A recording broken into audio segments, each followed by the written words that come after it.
तो hey guys, good morning, welcome to my new blog. तो guys, आज दिन की शुरुआत होती है एकदम सुपर एनर्जेटिक और भक्ति फील्ड अंदाज में, क्योंकि आज है महाशिवरात्रि। तो आज का सीन कुछ ऐसा है कि हम जा रहे हैं घाटेश्वर महादेव टेम्पल।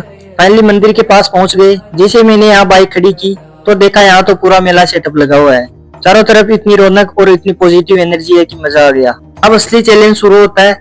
ये मंदिर पहाड़ की पीक पर है, तो अब हमें ये चढ़ाई पूरी करनी है। थोड़े थके जरूर है, लेकिन वाइब एकदम टॉप नॉच है। And finally check out this vibe guys. Finally मंदिर पहुंच गए। यहाँ से फ्रेश बेल पत्र लिए और शिवलिंग पर चढ़ा दिए। दर्शन इतने सुकून भरे थे कि सारी थकान इंस्टेंटली गायब हो गई और मन एकदम शांत हो गया। दर्शन के बाद हमने यहाँ का होली फूड एंजॉय किया। मेले का खाना और पहाड़ की हवा परफेक्ट कॉम्बिनेशन। अब हम नीचे उतर रहे हैं और सीधे घर की तरफ हेडिंग बैक। घर पहुंचते मैं ऑस्कर के साथ थोड़ी मस्ती करने लगा।